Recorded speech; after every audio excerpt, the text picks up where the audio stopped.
Mas me conta um pouco sobre a Havan, como ela começou. Você falou que começou em Brusque. E como que foi o primeiro passo, a primeira loja? Me conta isso. Como foi abrir a primeira loja? O que você estava fazendo antes também? Nada, vamos lá.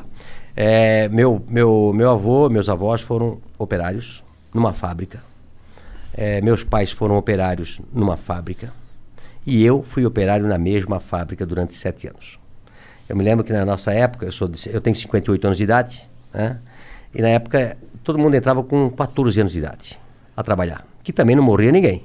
Era normal, né? Eu vejo muitos pais reclamando, inclusive donos de negócio, dizem, pô, eu queria botar meu filho a ser garçom, a atender a mesa, mas não pode. Se vier algum fiscal aqui, me multa, né? Antigamente ninguém morria por trabalhar. Isso também está errado.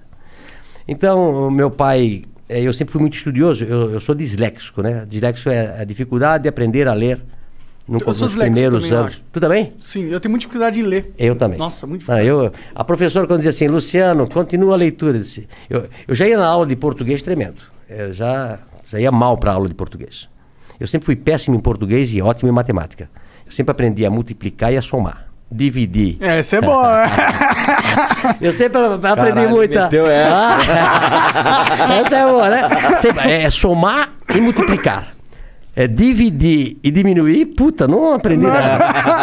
Agora, eu era péssimo em português. E não entendia, porque se eu era bom em matemática e não era burro, né? Por que quando eu ia na aula de português, puta, aquilo me passava mal, puta, amanhã tem aula de português. E aí a professora, eu acho que na 5ª série, 6ª série, a professora disse, Luciano, continua a leitura. Putz, eu não ia, não. E os outros meus amiguinhos lendo atrasômetro, a burocracia. E eu, puta, começava a gaguejar, o pessoal começava a rir. E aí, eu não entendia. Aí eu pensei, pô, o que eu vou fazer? E eu comecei a estudar em casa. Eu comecei a ler gibi na época, né? Livro, tudo que jornal, tudo. Eu vou tentar aprender a ler para eu não passar vergonha na coisa. E isso foi durante até os 12 anos de idade. Então eu sempre falo, né? Eu aprendi a ler só com 12 anos de idade. Imagina se eu tivesse aprendido com 7 anos, né? Esse era o Bill Gates. Tava melhor ainda, né? Tava melhor ainda. Tá com uma carinha então, de assim, quem é disléxico, quem tem filho disléxico, tá? Ele não é burro, ele não é malandro. Ele aprende de maneira diferente, né? Procura um fonoaudiólogo. Como é que eu descobri depois que eu era coisa? Porque eu tive filhos depois na escola com dislexia, né? A gente fez simpósio. A nossa cidade tem colégio, a Cultura, que é especializado em quem é disléxico, né? Os Estados Unidos tem escola para disléxico, onde todo mundo é disléxico. Recentemente eu recebi um tudo audiobook. Não, aprende através do silábico. Entendi. Beabá. Hoje é construtivismo, você aprende a ler a letra inteira. Isso é um erro do Brasil aí, tem que mudar essa... O Brasil é assim, ó, acho que a França é assim, a parte oeste americana é assim, que aprende menos do que o silábico. Pode crer. Tá? Então, aí a gente mandou professores para Curitiba para ensinar meus filhos a ler de maneira... Não, homeschooling não pode, cara. Crime. É crime, homeschooling não pode. Não pode, você não pode ter o seu filho estudar. Ele tem que estudar só naquela escola quadrada que o Estado fez. Não pode ter outro tipo de escola, não pode, hein, cara. Mas hoje tá mudando. E eu digo pra você, quem tem um filho disléxico ou um filho que tem... Esse filho pode virar um problema no adulto, porque ele foi marginalizado na escola, né? E eu, graças a Deus, depois aprendi e tal. Mas eu saí, então, de pais operários. Eu comecei numa fábrica também. O que a fábrica fazia? Fábrica tecidos. Fábrica Renault. Uma fábrica de tecidos de centenas de anos. Todo mundo lá em Brusque trabalhou na fábrica Renault. Ela eu comecei até hoje, lá. será? Eu comprei a fábrica faz 2 anos. Tu comprou? Caralho! Legal.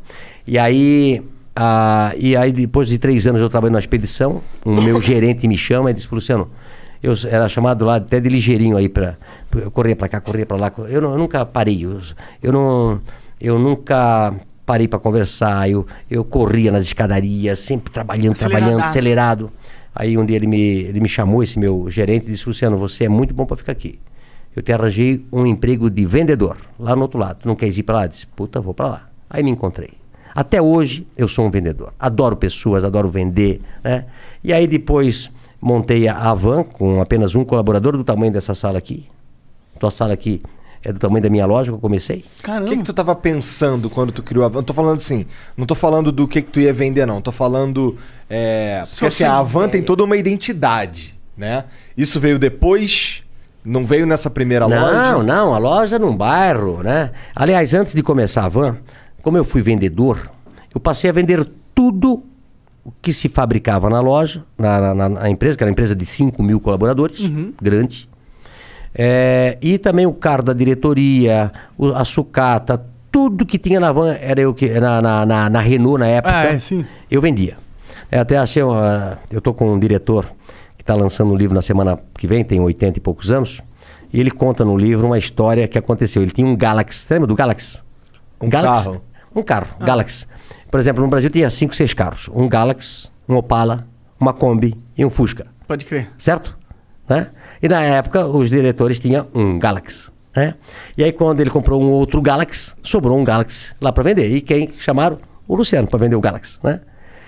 E aí eu sabia que tinha um cara em Brusque que tinha um Galaxy, mas não tinha ar-condicionado.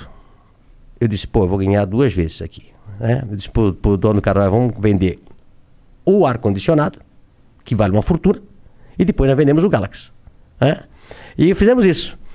Arranjei, vendi pro... E o cara era bem gordo, Telmo Rosinski, que eu nunca me esqueço, lá de Brusque, bem gordo. Então, eu vendi o ar-condicionado, tirei o ar-condicionado, vendi o ar-condicionado quase com o preço do Galaxy, e depois vendi o Galaxy. Foi um sucesso. Né? Até hoje eu não esqueço disso. Né? Então, assim, ó, depois disso, eu montei primeiro uma tecelagem de toalha, em 1984, com 22 anos de idade. Da hora. 22 anos de idade.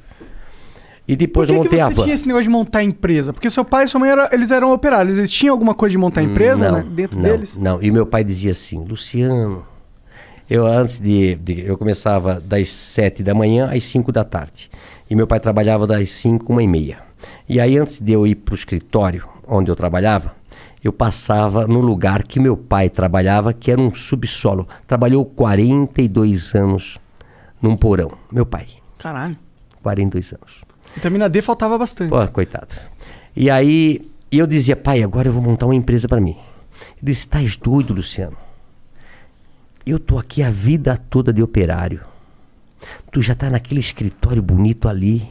Fica ali, o emprego teu é bom. Olha só, o pai passou a vida toda aqui. Eu disse, não, pai, eu vou montar um negócio para mim. Mas da onde você tinha isso? Por que você queria montar? Eu acho que feeling... como é que vocês montaram esse negócio aqui? Eu vi os gringos fazendo. É igual, né? Conhecimento. Eu digo que o conhecimento vale mais do que um diploma. Não é isso? Total. Não é a faculdade que te vai fazer. É o teu conhecimento, a tua força de vontade. E eu disse, pai, eu vou montar uma tecelaginha e vai dar certo. Aí montei uma tecelaginha, depois tirei meu pai da fábrica e botei ele a trabalhar comigo. Que da hora. Esse deve ter sido um dia da hora. Pô, Mas você já pagando salário pra ele ou ele foi com uma aposta? Claro. Assim? Não. Eu fiquei um pouquinho melhorzinho, né? Entendi. Porque no começo, eu até falo hoje sobre ser empresário, né? Eu soube que aqui vocês também, quando começaram, dá prejuízo. Não, porra. 2 anos de prejuízo. Tu começa, não tem hora pra trabalhar, não tem dia pra trabalhar, não paga hora extra pra gente, e muitas vezes dá prejuízo. E muitas vezes você quebra e perde tudo que tinha. É verdade. Então, como eu tinha 22 anos de idade, eu vou tentar. Não tinha namorado, não tinha casado ainda, nada. E a tecelagem foi muito bem. Tirei meu pai da fábrica. E aí depois, 2 anos depois, montei a van. 1986, com 24 anos. Eu e Vanderlei. A van. Hang e Vanderlei. Um sócio que eu tive durante 5 anos. Entendi. Mas o que aconteceu com a tecelagem? Ela cresceu? Não, aí a vendeu? tecelagem trabalhei durante até 90 e pouco, uns 10 anos. Tendo a van junto. Junto, né? Entendeu? E depois eu vendi a tecelagem. Entendi. Quem que era esse seu sócio aí do começo? Vanderlei. Quem que... Era um supervisor de vendas que trabalhava comigo na Renault. Entendi. Aí ficamos 5 anos juntos, separamos, ele tem a empresa dele hoje e a van continuou. Pode crer, ele meio que comprou tua parte, é isso? Não, não, na realidade a gente dividiu, ele fez a Vantex e eu continuei com a van. Pode crer. O que faz a Vantex? A Vantex vende tecido ainda hoje. Entendi. Pode crer. E aí, como que foi essa primeira loja? Imagino que deve ser legal para você ter um negócio físico, receber clientes. É diferente da tecelagem que você fazia antes, que é um negócio para empresas, né? A tecelagem você vende para alguém vender, né? Isso. E também é engraçado o seguinte, olha só. Eu comecei a tecelagem fazendo tecido para roupa de cama. E aí um dia eu fui vender a roupa de cama para um atacadista. Fui eu e meu pai, pobre, sem dinheiro, precisava vender aqueles paninhos para poder comprar fio. No começo assim, eu tinha um Fiat amarelo ovo, 4 pneus quadrados, não tinha dinheiro para comprar. Na época era câmara de ar, né? Furava, o pneu já gastou todo. Ele solta a cinta, um pneu velho, quando ele está tudo gasto, ele solta a tinta e começa a sair os ferrinhos para fora.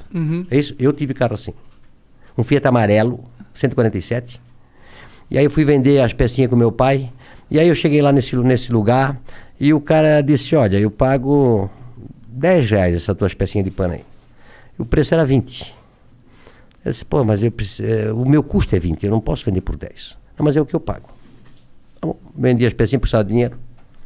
Aí falei pro meu pai, passa esse trabalho todo, tem que comprar fio, tem que fazer o pano, tem que tingir tudo. Aí me custa 20. Eu venho daqui e venho vender por 10. Aí o cara pega por 10 e vende por 100. Eu disse, meu negócio não é fazer tecelagem, meu negócio é botar uma loja. E montei a Van por isso. Tu acredita? Faz sentido. Falou, pô, vou entrar na linha que ganha mais. A Van cresceu com muito mais velocidade, né? E aí de uma loja de um funcionário, comecei com um funcionário, passei 3 anos depois para uma loja de 3.000 metros quadrados, e depois era tanto movimento que a gente fez a primeira Van com a fachada da Casa Branca.